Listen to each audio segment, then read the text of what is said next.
Hello everyone, कैसे हो आप लोग। आज मैं आपको बताने वाला हूँ किस तरीके से आप बीटा एप्लीकेशन के अंदर सिनेमैटिक ब्लैक बार अपनी वीडियोस पर अप्लाई कर सकते हो, जो कि दोस्तों बाकी किसी भी वीडियो एडिटिंग एप्लीकेशन के अंदर ये फीचर्स नहीं दिया गया। फीचर्स दिया गया है, लेकिन दोस्तों 2 या 3 टाइप की सिनेमैटिक ब्लैक बार का ऑप्शन दिया गया है। लेकिन दोस्तों बीटा एप्लीकेशन के अंदर दोस्तों हर तरह की आपको सिनेमैटिक ब्लैक बार दिया गया है, प्लस एनिमेशन के साथ। तो इस वीडियो पर मैं आपको बताऊंगा कि किस तरीके से आप अपनी वीडियोस पर सिनेमैटिक ब्लैक बार ऐड कर सकते हो। तो सबसे पहले आप बीटा एप्लीकेशन को ओपन कर लीजिएगा एंड ओपन करने के बाद दोस्तों आपको अपनी वीडियोस को इंपोर्ट कर लेना है बीटा एप्लीकेशन के अंदर। तो वीडियो इंपोर्ट करने के लिए दोस्तों आपको सिंपली प्लस वाले आइकन के ऊपर क्लिक करना है एंड यहाँ से आपको सिंपली क्लिक करना है ऑल के ऑप्शन पर। ऑल के ऊपर क्लिक करने के बाद दोस्तों यहाँ से फोल्डर से आपको अपनी सोर्स फाइल को इंपोर्ट कर लेना है। तो यहाँ से मैं अपनी सोर्स फाइल को इंपोर्ट कर रही हूँ, तो सिंपली वीडियोज़ के ऊपर क्लिक कीजिएगा, उसके बाद एरो के आइकन के ऊपर क्लिक कीजिएगा, तो आपका जो सोर्स फाइल है वो बीटा एप्लीकेशन के अंदर आ जाएगा। तो दोस्तों सिनेमैटिक ब्लैक बार ऐड करने के लिए आपको सिंपली क्लिक करना है यहाँ पर इफेक्ट्स के ऑप्शन पर, जैसे कि देख सकते हो। इफेक्ट्स के ऑप्शन पर क्लिक करने के बाद आपको अगेन क्लिक करना है इफेक्ट्स के ऑप्शन पर। उसके बाद दोस्तों इफेक्ट्स बार आने के बाद आपके सामने यहाँ पर कुछ इस तरीके का ऑप्शन आएगा, जैसे कि आप लोग देख सकते हो। यहाँ पर आपको काफ़ी सारे ट्रांजिशन इफेक्ट्स देखने के लिए मिलेगा। तो दोस्तों बीटा एप्लीकेशन के बारे में अगर आपको और भी ज़्यादा जानकारी चाहिए, डिटेल में चाहिए, तो फिर आप दोस्तों आई बटन चेक कर सकते हो। बीटा एप्लीकेशन के बारे में मैंने ऑलरेडी काफ़ी सारी वीडियोस बना चुका हूँ अपने चैनल पर, तो चाहो तो उन वीडियोस को भी आप देख सकते हो।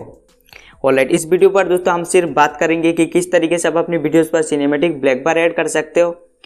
तो इसके लिए दोस्तों आपको यहाँ पर बेसिक पर आ जाना है। तो बेसिक पर आने के बाद आपको यहाँ पर नीचे स्क्रॉल डाउन करना है एंड नीचे स्क्रॉल डाउन करने के बाद आपको यहाँ पर सबसे पहला मिलता है, जैसे कि देख सकते हो, ओपनिंग 1। तो ओपनिंग 1 पर दोस्तों आप सिनेमैटिक ब्लैक बार ओपनिंग ऐड कर सकते हो। एंड दोस्तों हमें मिलता है क्लोजिंग 1। तो क्लोजिंग 1 पर दोस्तों आप अपनी वीडियोस पर जो सिनेमैटिक ब्लैक बार उसे क्लोज कर सकते हो। वीडियो की एंड में दोस्तों आप ये चीज़ ऐड कर सकते हो। उसके बाद दोस्तों आपको मिलता है ओपनिंग 2। तो ओपनिंग 2 पर दोस्तों आप इस तरीके का सिनेमैटिक ब्लैक बार अपनी वीडियोस पर ऐड कर सकते हो। तो इस तरीके का दोस्तों सिनेमैटिक ब्लैक बार ओपनिंग या फिर क्लोजिंग आपको बाकी वीडियो एडिटिंग एप्लीकेशन के अंदर बहुत ही कम देखने के लिए मिलता है, लेकिन बीटा एप्लीकेशन ये चीज़ प्रोवाइड करता है, जो कि दोस्तों अपने आप में वाकई में काफ़ी बड़ी बात होता है। ओके, उसके बाद दोस्तों आपको यहाँ पर जैसे कि देख सकते हो आपको और भी मिलता है, जैसे कि देख सकते हो क्लोज टू। तो क्लोज टू पर दोस्तों आपको सेम वही उसका ऑपोजिट मिलता है। उसके बाद आपको मिलता है, जैसे कि देख सकते हो, यहाँ पर आपको थोड़ा नीचे आ जाना है। नीचे आने के बाद आपको अगेन मिलेगा ओपनिंग 3।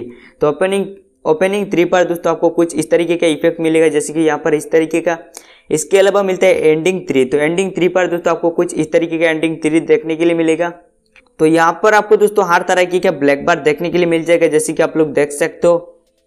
और यहाँ पर डायरेक्ट अगर आप एंड में आ जाए तो एंड पर आने के बाद आपको यहाँ पर सिनेमा 2 दिखाई दे रहा है। तो इसके ऊपर क्लिक करके दोस्तों आप डायरेक्टली अपने वीडियोस पर पूरी ओवरऑल वीडियो पर सिनेमैटिक ब्लैक बार को ऐड कर सकते हो। उसके बाद यहाँ पर सिनेमा 3 जैसे कि देख सकते हो। तो सिनेमा 3 पर दोस्तों आप इस तरीके का ब्लैक बार ऐड कर सकते हो। तो सिनेमा 3 पर दोस्तों इस तरीके का ब्लैक बार ओपनिंग होगा। उसके बाद मिलता है सिनेमा 1। तो सिनेमा 1 पर दोस्तों आपको इस तरीके का ब्लैक बार देखने के लिए मिलेगा। तो दोस्तों देख सकते हो आप इस एप्लीकेशन के अंदर आपको कितने सारे सिनेमैटिक ब्लैक बार के फ्रेम देखने के लिए मिलेगा, जो कि दोस्तों बाकी एप्लीकेशन के अंदर ये चीज़ आपको देखने के लिए नहीं मिलेगा। मैं इस एप्लीकेशन के फीचर्स को बार बार देखते रहता हूँ और उसके बाद दोस्तों आप लोगों के साथ इस एप्लीकेशन का फीचर्स शेयर करता रहता हूँ। तो दोस्तों मैंने आपको बताया कि किस तरीके से ब्लैक बार अपनी वीडियोस पर अप्लाई कर सकते हो। तो यहाँ पर नीचे आने के बाद दोस्तों आपको जो भी ब्लैक बार अच्छा लगता है तो उसको आप अपनी वीडियोस पर अप्लाई कर लीजिएगा। एंड अप्लाई करने के बाद आपको सिंपली कर देना है डन। जैसे कि देख सकते हो डन के ऑप्शन दिखाई दे रहा है, तो इसके ऊपर क्लिक कर लेना है। एंड इसके ऊपर क्लिक करने के बाद दोस्तों जो आपने ब्लैक बार ओपनिंग ऐड किया हो तो इसका ड्यूरेशन आप यहाँ पर बढ़ा लीजिएगा। इसको आप अपनी पूरी वीडियो पर अप्लाई कर लीजिएगा। आप अपनी पूरी वीडियो पर दोस्तों इस ब्लैक बार का जो टाइमलाइन है इसे बड़ा कर लीजिएगा। ओके, आप दोस्तों इतना करने के बाद आपको इस कॉर्नर पे जैसे कि देख सकते हो एक बैक का आइकन दिखाई दे रहा है। तो बैक के ऊपर क्लिक करके आपको आ जाना है बैक। एंड बैक आने के बाद दोस्तों हमारी वीडियो एक बार प्ले करके आप लोग को दिखा देता हूँ। तो बहुत ही कूल यहाँ पर सिनेमैटिक ब्लैक बार ओपनिंग ऐड हो चुका है। अब दोस्तों यहाँ पर वीडियोस को सेव कर लेना है। अब दोस्तों वीडियो सेव करने के लिए आपको क्या करना है, यहाँ पर सिंपली एक्सपोर्ट के ऑप्शन पर क्लिक करना है। एक्सपोर्ट के ऊपर क्लिक करने के बाद दोस्तों आपका जो वीडियो है यहाँ पर जैसे कि देख सकते हो एक्सपोर्ट होना स्टार्ट हो जाएगा, as you can see. Thank you so much for watching this video. दोस्तों अगर आपको सच में ये वीडियो अच्छी लगी तो आप इस वीडियो को लाइक कर सकते हो, हमारे इस चैनल को सब्सक्राइब कर सकते हो।